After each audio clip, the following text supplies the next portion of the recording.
Assalamualaikum warahmatullahi wabarakatuh. Oke teman-teman, hari ini kalian akan belajar tentang distribusi peluang. Distribusi peluang atau distribusi probabilitas itu adalah sebuah susunan distribusi yang akan mempermudah kita untuk mengetahui probabilitas dari sebuah peristiwa. Nah, jadi distribusi probabilitas itu merupakan hasil dari setiap peluang peristiwa. Nah, dengan mengetahui distribusi probabilitas, maka kita itu bisa mendapatkan data keseluruhan kemungkinan nilai yang muncul atau terjadi dari sebuah kejadian atau percobaan. Misalnya, ini ya, berapa banyak barang yang harus dikirim apabila selama perjalanan barang mempunyai probabilitas rusak. Itu ya. Jadi kan barang itu punya dua kemungkinan ya, bisa rusak atau bisa baik-baik saja. Nah, itu kira-kira berapa sih probabilitas yang rusak itu? Kemudian contoh yang kedua, berapa peluang karyawan bekerja lebih baik esok hari. Nah, contoh yang lebih detail lagi ya. Misalnya nih, ada 3 orang nasabah yang akan menabung di bank. Terdapat 2 bank di Jalan Meria, Jakarta Barat, ada BCA dan BNI. Ketiga orang tersebut bebas memilih bank. Bisa di BCA semua, kemudian bisa gabungan BCA dan BNI, atau di BNI semua. Nah, pertanyaannya, berapa probabilitas BNI tidak terpilih? 1 orang memilih BNI, 2 orang memilih BNI, dan 3 orang memilih BNI. Ini kan banyak ya probabilitasnya ya.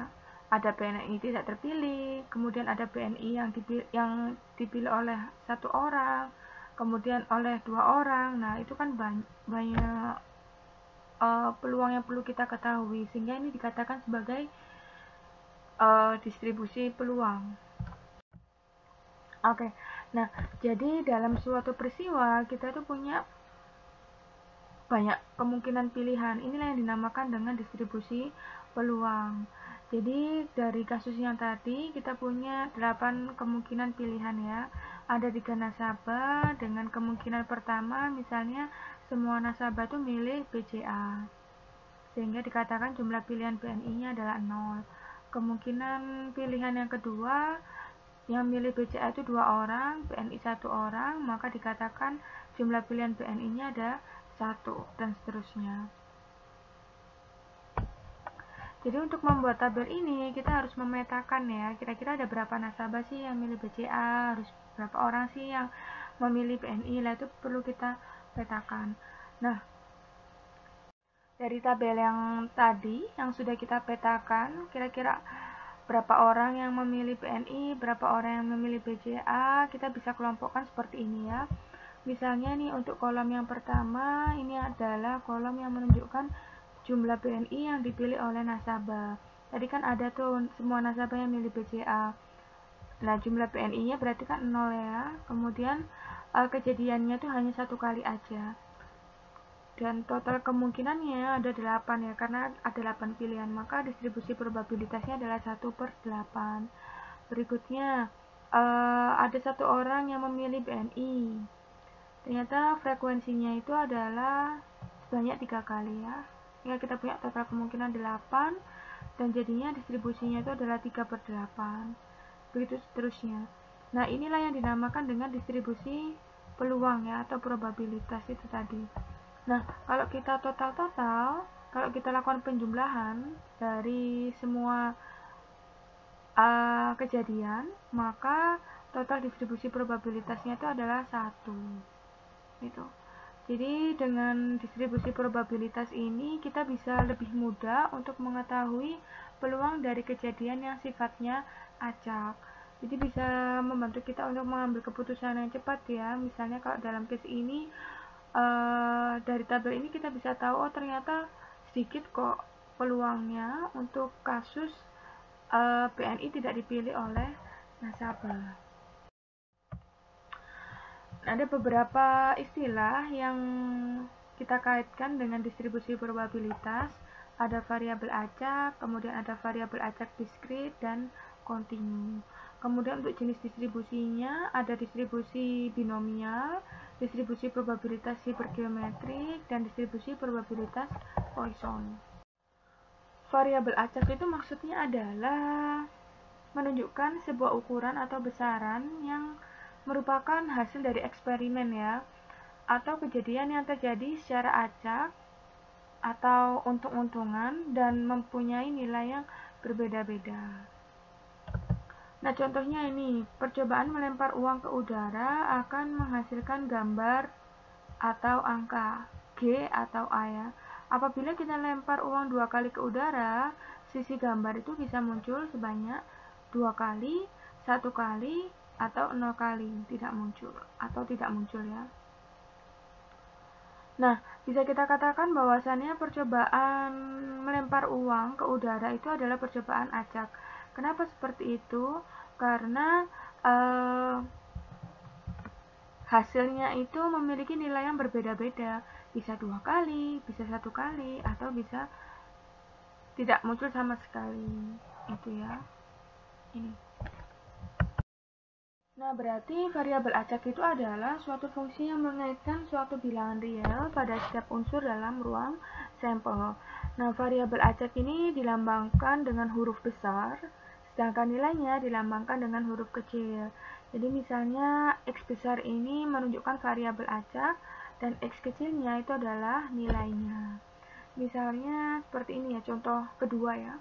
2 bola diambil satu demi satu tanpa dikembalikan dari suatu kantong berisi 4 bola merah dan 3 bola hitam.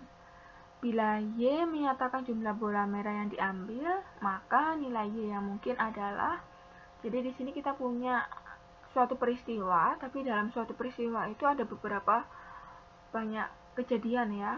Misalnya kejadian yang pertama itu adalah pada saat saya ngambil 2 bola itu, bola tersebut itu menunjukkan warna merah, memiliki warna merah kedua-duanya.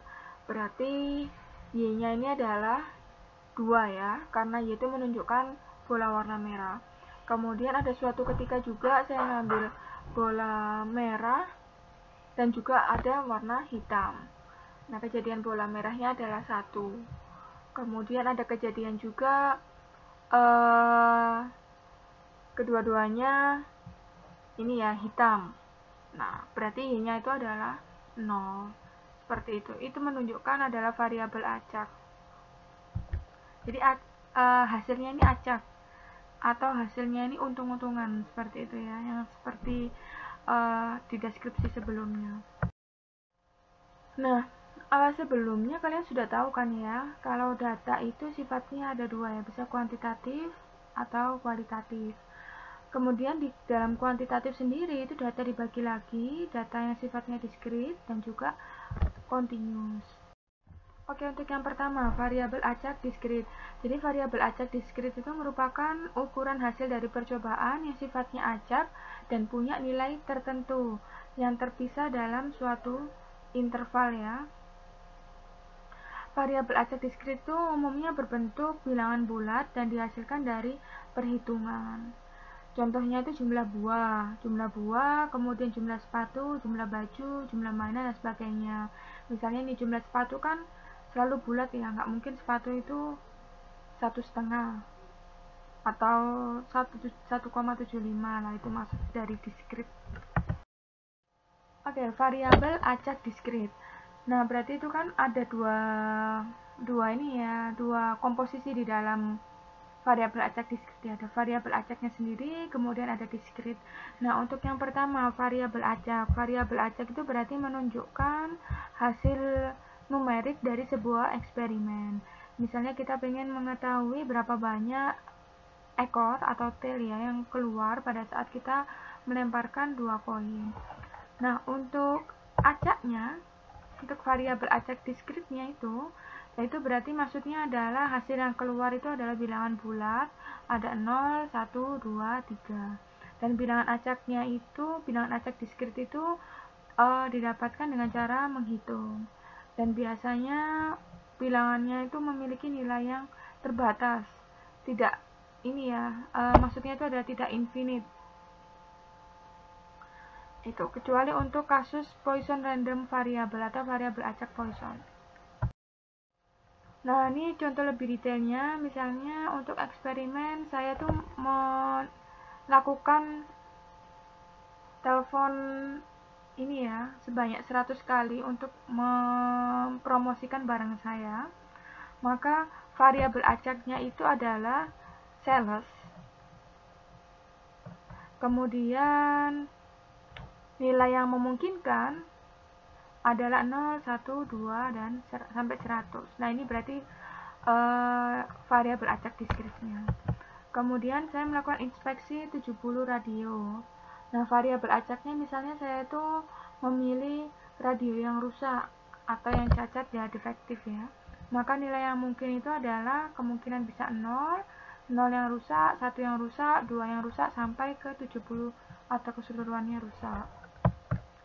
Berikutnya, untuk ini menjawab 33 question atau 33 pertanyaan.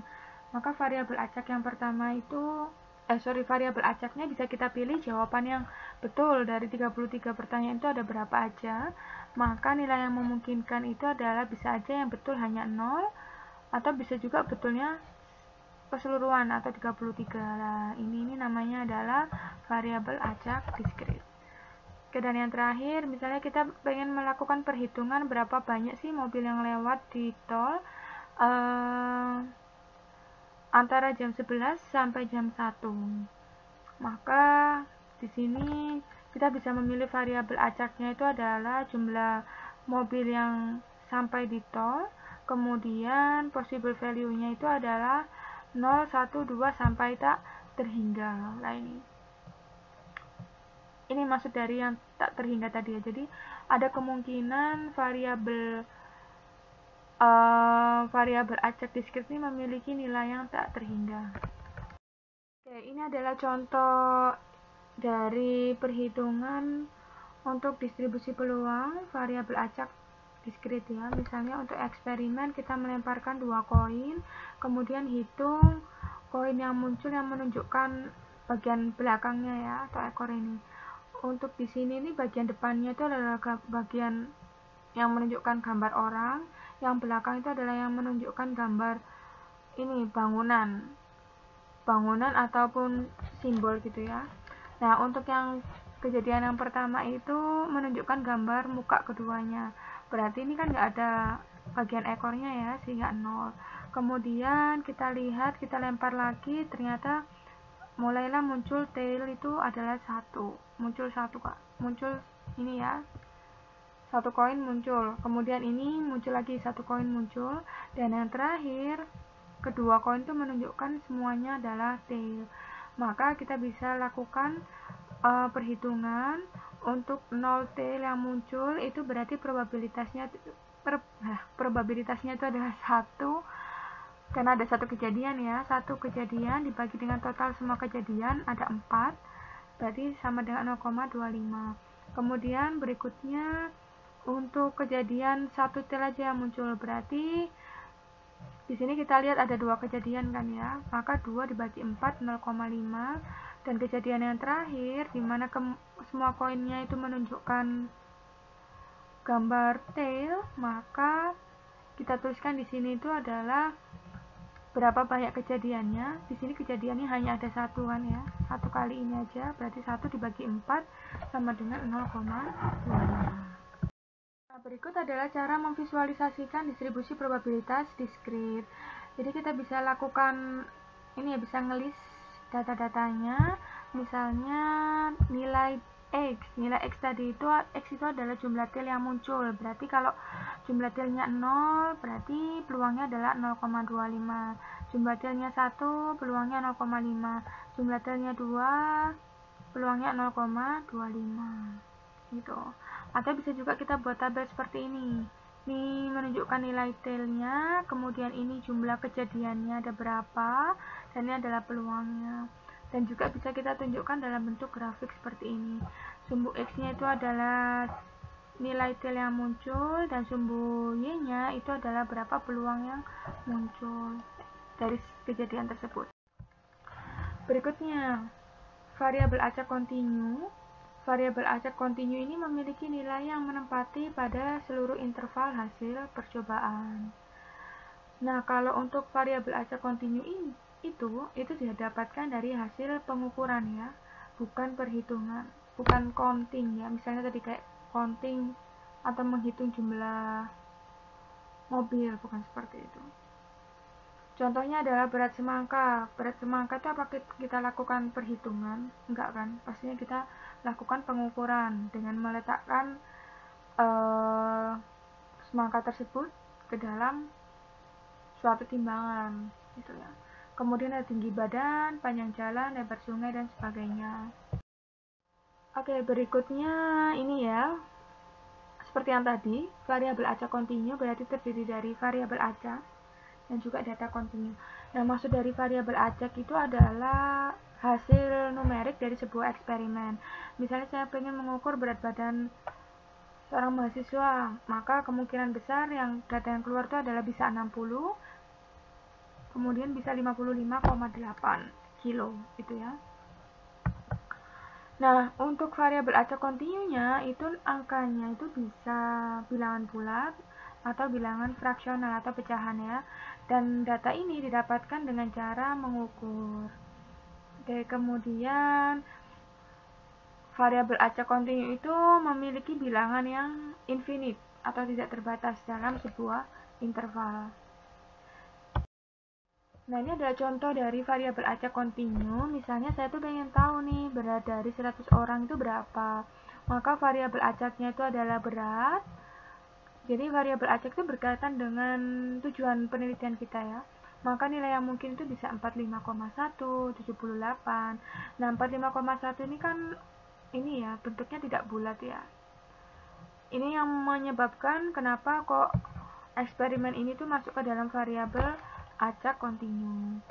Berikutnya adalah saya ingin mengukur berapa sih masa hidup atau masa pakai dari sebuah peralatan ya. Maka tujuannya itu adalah saya pengen tahu nih kira-kira dia tahan berapa jam. Nah, ini. Maka nilai yang memungkinkan adalah 985,9 dan seterusnya. Kemudian ini berapa banyak makanan yang dihabiskan dalam berapa banyak uang yang dihabiskan untuk makanan ya. Maka di sini misalnya adalah dalam dolar US, maka possible value-nya itu adalah bisa koma-komaan gini ya, 54,12 karena di sana ada sen. Kemudian bisa juga bilangan bulat 42. Dan yang terakhir itu ini mengukur waktu antara satu kedatangan dengan kedatangan yang lain. Maka variabel acaknya itu adalah waktu antar tiap kedatangan. Possible value-nya itu bisa 0 menit, 1,3 menit, 2,78 menit, dan berikutnya, dan seterusnya. Nah, berikutnya adalah perhitungan rata-rata hitung, varians, dan standar deviasi dari distribusi frekuensi. Nah, rata-rata hitung dari distribusi frekuensi itu bisa digunakan sebagai nilai untuk merepresentasikan nilai-nilai probabilitas yang ada pada distribusi probabilitas. Nah, nilai rata-rata hitung itu dianggap sebagai nilai harapan atau expected value yang dilambangkan sebagai EX ya. Dan kemudian nilai rata-rata hitung dalam probabilitas itu juga merupakan nilai rata-rata hitung tertimbang karena seluruh kemungkinan itu akan diberikan bobot berupa probabilitas pada setiap kejadian masing-masing. Gitu. Oke, jadi rumusnya seperti ini ya. Mu sama dengan EX. EX itu berarti menunjukkan nilai harapan yaitu expected value itu sama dengan jumlah dari suatu kejadian dikalikan dengan peluangnya. Oke. Nah, ini. Jadi mu-nya itu adalah nilai rata-rata hitung distribusi probabilitas, E-nya itu adalah nilai harapan atau expected value, dan X-nya ini adalah kejadian. Oke, ini adalah contoh dari penggunaan rata-rata hitung. Misalnya saya itu pengen mengetahui berapa sih rata-rata hitung kendaraan yang lewat di depan UIC. Jadi di sini saya pengen mengobserv atau mengamati kendaraan ini dalam bentuk mobil ya. Dan akhirnya saya menghitung berapa sih mobil yang lewat di depan UISI. Di sini kita punya beberapa kejadian ya, misalnya tidak ada mobil yang lewat depan UISI, itu peluangnya adalah 0,01. Kemudian ada satu mobil yang lewat 0,07 dan seterusnya sampai ke terdapat 7 mobil yang lewat, peluangnya adalah 0,005. Nah, mendapatkan nilai peluang ini dari mana? Peluang ini didapatkan dari jumlah kejadian munculnya mobil dibagi dengan total kejadian. Nah, setelah itu untuk mengetahui rata-rata hitungnya, maka kita tinggal mengkalikan aja 0 dikalikan dengan 0,01 atau banyaknya mobil dikalikan dengan peluangnya sampai ditambahkan sampai ke 7 dikalikan dengan 0,005. Sehingga kita dapatkan rata-rata hitung kendaraan yang lewat di depan UISI adalah 4,12 per menitnya, gitu ya. Nah, kita sendiri tahu ya bahwasannya nggak mungkin tuh kita menyajikan data itu bukan bilangan bulat, terutama pada saat kita itu menunjukkan sesuatu yang memang harus dijelaskan dengan menggunakan bilangan bulat ya. Kendaraan itu kan nggak mungkin tuh ada koma-komaannya atau dalam bentuk fractional itu ya, sehingga kita bisa olah bilangan ini itu menjadi bulat, yaitu dengan cara ini ya. Terdapat 412 kendaraan yang lewat di depan UISI setiap 100 menit. Per menitnya ini boleh koma-komaan, tapi untuk menyajikan data ini supaya lebih mudah dipahami pembacanya, maka kita coba aja dijadikan bilangan bulatnya ya. Misalnya adalah kita jadikan setiap 100 menit, itu berarti ada berapa kendaraan yang lewat lah itu. Ini ya.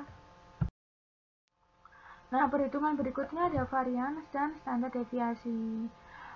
Yang perlu kalian ketahui ya, kedua parameter ini kan merupakan ukuran penyebaran, yaitu mengukur seberapa besar data menyebar dari nilai tengahnya. Nah, data itu dikatakan baik apabila sebaran datanya itu semakin kecil. Karena apa? Karena data itu akan mengelompok pada rata-rata hitungnya. Dan juga kehomogenannya itu tinggi dan perbedaan antar data tidak terlalu tinggi.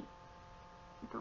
Jadi datanya tuh homogen, tidak terlalu bervariasi gitu ya. Variasinya tidak terlalu besar. Nah, untuk varians kita gunakan rumus ini ya. Tau kuadrat sama dengan jumlah kejadian X dikurangi mu dikuadratkan dikalikan dengan peluangnya. Nah, untuk standar deviasi itu selalu akar dari varian. Nah, ini adalah contohnya. Untuk menghitung varians dan standar deviasi, kita kumpulkan dulu ya. X itu adalah banyaknya kejadian, kemudian Px ini adalah peluangnya. Maka untuk menghitung varians, kita bisa lakukan perkalian X dikalikan Px, itu 0. Kemudian X dikurangi dengan mu. Mu-nya berapa? Mu-nya itu adalah total dari X dikalikan Px. Ini kan namanya rata-rata hitung. Gitu ya. Berarti 0 dikurangi dengan 1,5. Kemudian 1 dikurangi dengan 1,5. 2 dikurangi dengan 1,5 dan seterusnya. Kemudian nilai ini dikuadratkan, setelah dikuadratkan dikalikan dengan Px. Nah, didapatkan 0,75. Ini adalah variansnya. Dan untuk menghitung standar deviasinya berarti tinggal kita akar aja. Sehingga akar 0,75 adalah 0,87. Contoh berikutnya, John Ragsdale menjual mobil-mobil baru untuk balikan Ford. Nah, John itu biasanya menjual dengan jumlah mobil terbanyak itu pada hari Sabtu. Nah, kemudian untuk memastikan pendapat tersebut, dia itu melakukan perhitungan distribusi probabilitas ya untuk semua mobil yang dijual pada hari Sabtu. Oke. Nah, akhirnya dia melakukan pengambilan data ya. Dia menghitung nih jumlah mobil yang dijual 0. Itu probabilitasnya 0,1. Jumlah mobil yang dijual 1, itu probabilitasnya 0,2 dan seterusnya ya. Nah, kira-kira pertanyaan yang pertama, distribusinya itu distribusi apa? Tipenya itu apa? Kira-kira ini distribusi apa? Nah, itu ya. Kemudian yang kedua, untuk hari Sabtu berapa banyak mobil yang bisa dijual, yang bisa diharapkan ya untuk dijual. Kemudian yang terakhir, kira-kira varians dari distribusi ini berapa? Nah, itu coba dipikirkan terlebih dahulu ya. Kira-kira gimana cara menjawab soal ini? Oke, untuk jawaban soal yang pertama ya, itu adalah distribusi probabilitas diskrit. Kenapa kok distribusi probabilitas diskrit? Karena yang diamati oleh si John ini memiliki variabel acak berupa jumlah banyak mobil yang terjual ya. Nah, mobil itu kan selalu memiliki angka bulat ya, nggak mungkin mobil itu ada setengah, satu setengah, seperti itu ya, pasti ada bilangan bulatnya sendiri. Oke, untuk melakukan perhitungan rata-rata hitung, kita bisa ini ya, membuat kolom seperti ini. Jadi kolom yang pertama menunjukkan jumlah mobil yang dijual X, kemudian kolom yang kedua peluangnya, dan yang terakhir itu adalah hasil perkaliannya. Dari untuk menghitung rata-rata hitung itu kita perlu mengkalikan jumlah mobil yang dijual dengan probabilitasnya, kemudian dari semua nilai tersebut itu dijumlahkan. Ini ya. Oke, selanjutnya kita dapat nilai adalah 2,1 untuk rata-rata hitungnya. Jadi 0 kalikan 0,1, 1 kalikan 0,2 dan seterusnya. Nah, sebenarnya nilai ini itu bisa loh kita gunakan untuk mengekspektasikan jumlah mobil dengan periode yang lebih lama gitu ya. Misalnya gini, misalnya ini kan untuk dia menjual 2,1 ini kan 2,1 per harinya ya, per hari Sabtu. Tapi kalau dia pengen berekspektasi ya kira-kira untuk 50 Sabtu, 50 hari Sabtu itu saya bisa menjual berapa ya? Maka 50 Sabtu itu dalam 1 tahun itu dia bisa menjual sekitar 50 dikalikan dengan 2,1 atau hasilnya adalah 105 mobil. Jadi John itu bisa menjual sebanyak 105 mobil selama 50 hari di hari Sabtu.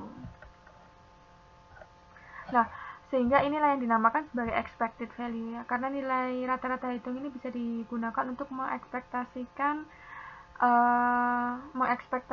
nilai dengan periode yang lebih lama. Nah, untuk standar deviasinya dan juga varians, kita bikin kolom seperti ini lagi ya. Tapi di sini kita tuliskan kolom yang ketiga ini x min mu, mu-nya itu yang nilai tadi itu. Jadi 2,1 ya nilainya berarti 0 min 2,1, 1 min 1 min 2,1 dan seterusnya. Kemudian nilai ini dikuadratkan sehingga kita dapatkan seperti ini. Kemudian dari nilai yang dikuadratkan ini dikalikan dengan probabilitasnya. Sehingga kita dapatkan standar deviasinya adalah variasinya adalah 1,29. Nah, untuk menghitung standar deviasinya berarti tinggal kita akarkan aja, berarti ada 1,136 cars atau mobil. Oke ya. Jadi misalnya ini, kira-kira gimana sih cara menggunakan varians dan standar deviasi ini? Kalau cuma angka aja kan kita bingung ya, aplikasinya seperti apa. Jadi misalnya dia itu punya teman namanya Rita ya. Rita itu juga menjual mobil itu dengan rata-rata 2,1 di hari Minggu. Di hari Sabtu ya. Kemudian, tapi standar deviasinya itu lebih tinggi, 1,91 mobil itu ya. Kalau yang punya John tadi kan 1,136. Jadi kita itu bisa mengambil kesimpulan bahwasannya punya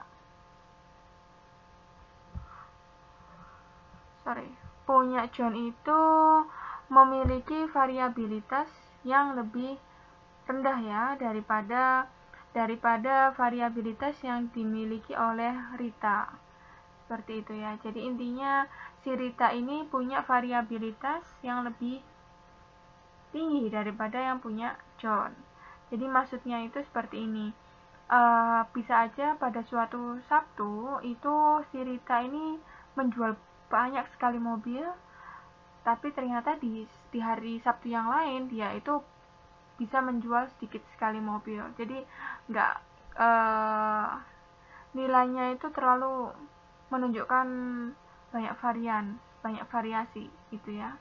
Tapi kalau John ini berarti menunjukkan nilainya itu memiliki variasi yang lebih sedikit. Jadi di setiap hari Sabtu ya istilahnya bisa lebih konstan daripada yang dijual oleh Bu Rita ini tadi ya.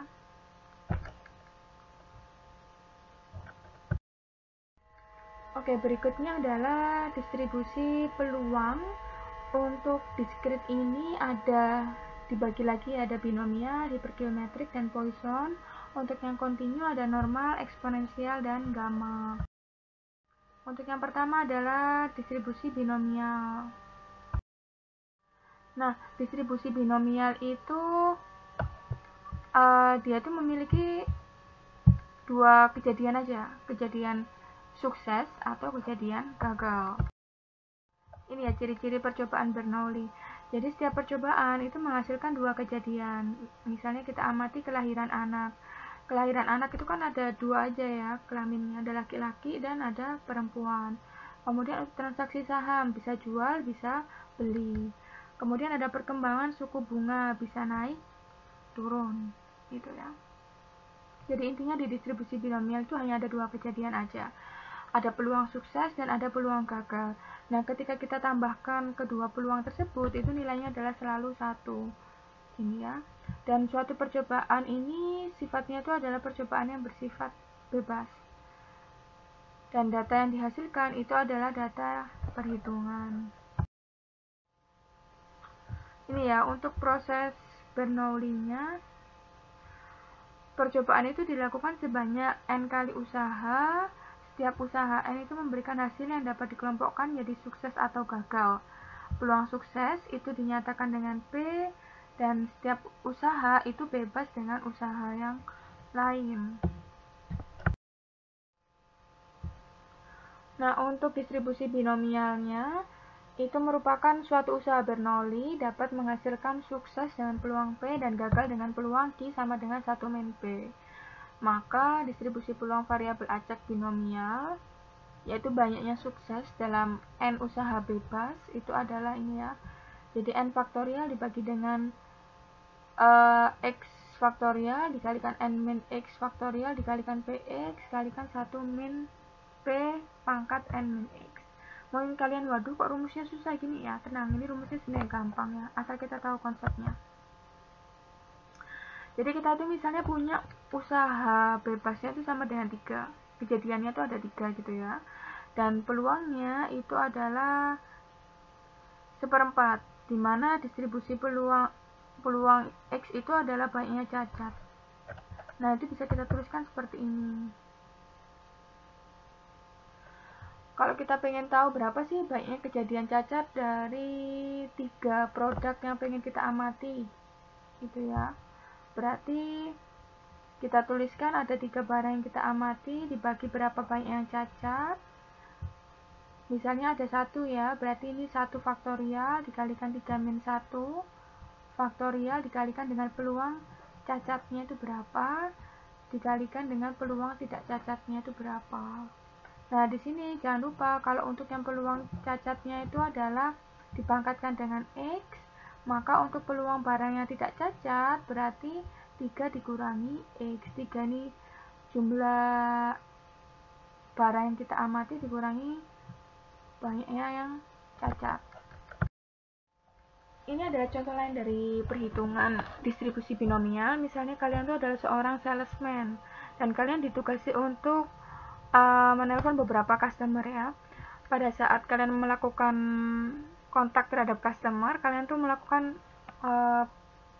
perhitungan dari 100 telepon atau 100 calls ini ya, kalian tuh bisa berhasil menjual 20 produk.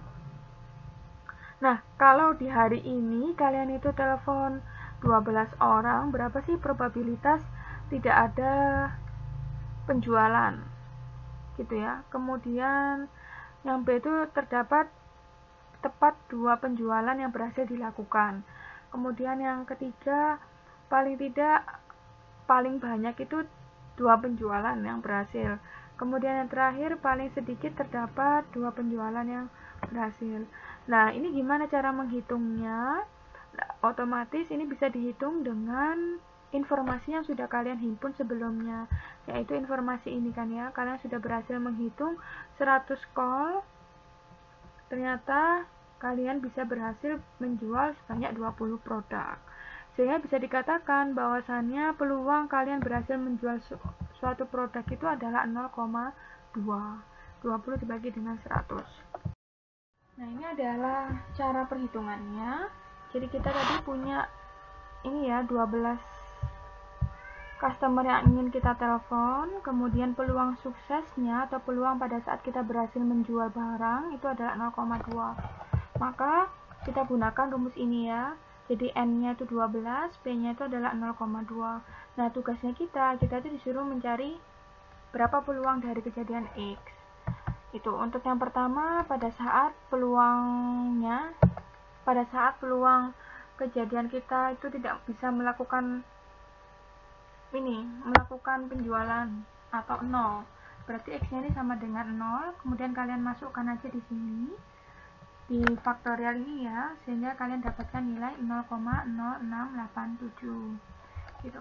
Kemudian untuk yang kedua, ketika kita berhasil menjual 2 barang, ya kita ganti aja di sini X-nya dengan 2 gitu ya. Kemudian yang ketiga, kita pengen mengetahui berapa sih peluang maksimal kita tuh bisa menjual 2 barang aja. Berarti kan pada saat kita berhasil menjual maksimal 2 barang aja itu ada beberapa kemungkinan ya di dalamnya. Bisa menjual 0 barang, menjual 1 barang, menjual 2 barang.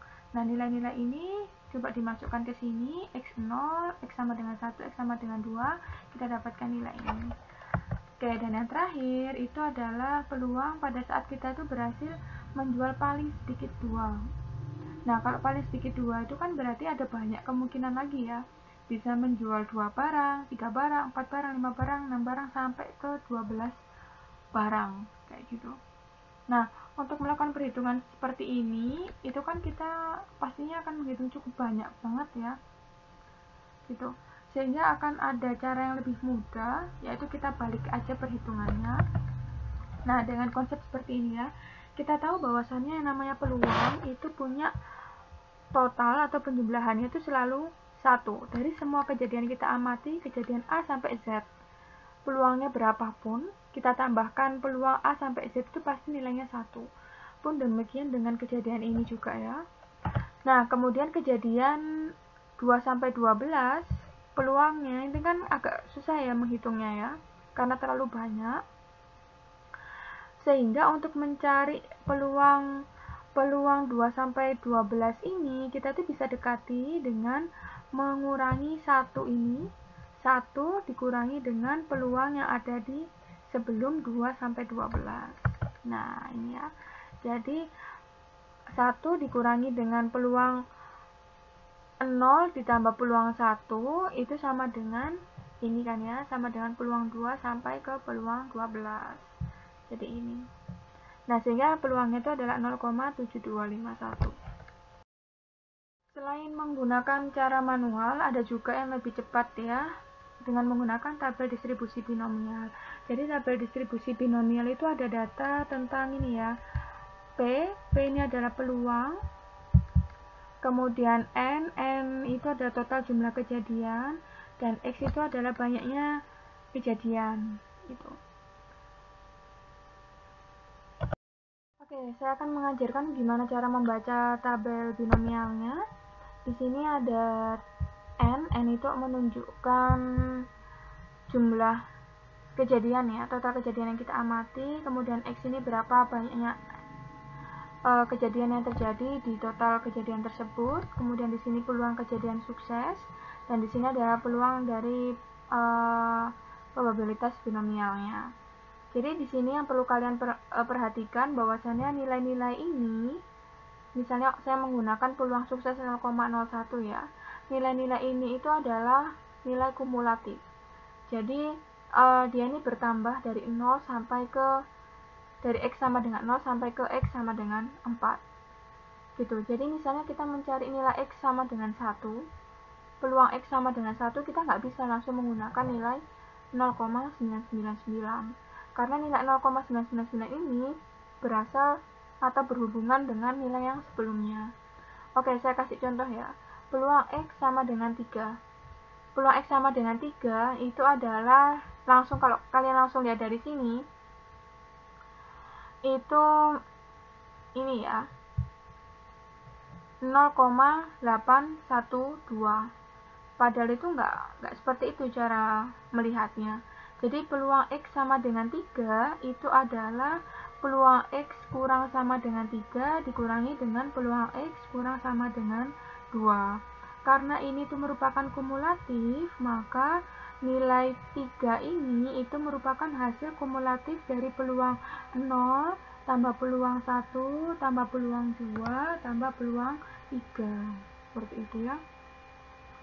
Sehingga untuk mencari X sama dengan 3 ini, kita perlu mengurangi peluang X kurang sama dengan 3 dikurangi dengan peluang X kurang sama dengan 2. Berarti 0,812 dikurangi 0,5 sama dengan 0,312. Oke, untuk contoh soal distribusi binomial ya. Untuk yang pertama, peluang untuk sembuh seorang penderita penyakit leukemia adalah 0,4. Bila diketahui ada 15 orang yang telah mengidap penyakit tersebut, berapakah peluang A paling sedikit 10 akan sembuh, B antara 3-8 yang sembuh, C tepat 5 yang sembuh. Nah, kita tuliskan N-nya itu sama dengan 15, N itu adalah total kejadian, dan peluangnya adalah 0,4. Untuk pertanyaan yang A, paling sedikit 10 akan sembuh, berarti PX lebih besar sama dengan 10. Berarti bisa kita tuliskan P10 tambah P11 sampai ke P15. Cara ini dianggap kurang efektif ya, karena cukup banyak perhitungan yang akan kita lakukan, apalagi angka-angkanya ini menunjukkan angka-angka yang cukup besar ya, 10, 11, 15. Nah, itu kan akan susah untuk difaktorialkan, karena angkanya akan menghasilkan banyak angka. Sehingga kita bisa dekati dengan mengurangi 1 dikurangi dengan peluang sebelum 10 ya. Berarti ada P0, P1 sampai ke P9. Sehingga bisa kita tuliskan 1 dikurangi dengan PX kurang dari 10. Loh, ini kan cuma sampai 9, kok di sini kok ditulis kurang 10 kayak gitu ya. Misalnya kalian punya pertanyaan seperti itu. Nah, yang perlu diperhatikan di sini nih kurangnya itu tidak ada tanda sama dengannya. Karena tidak ada tanda sama dengan, berarti penjabarannya ini maksimal hanya sampai angka 9. Nah, jadi seperti ini ya. Untuk di tabel, ini datanya itu adalah probabilitas kumulatif. Nilainya itu kumulatif ya, atau nilainya itu bertambah, continue kayak gitu dari atas itu ya. Sehingga kita nggak bisa, kalau misalnya kita disuruh mencari peluang X sama dengan 9, langsung lihat X sama dengan 9, oh nilainya ini loh 0,9662, nggak seperti itu. Karena apa? Karena untuk peluang X sama dengan 9, kalau kita lihat dari tabel ini, itu nggak bisa lihat dari sini karena nilai X sama dengan 9 yang ada di tabel ini itu merupakan hasil kumulatif dari peluang 0 tambah peluang 1 tambah peluang 2 tambah peluang 3 sampai ke peluang ke sini, ke 9 ini gitu ya.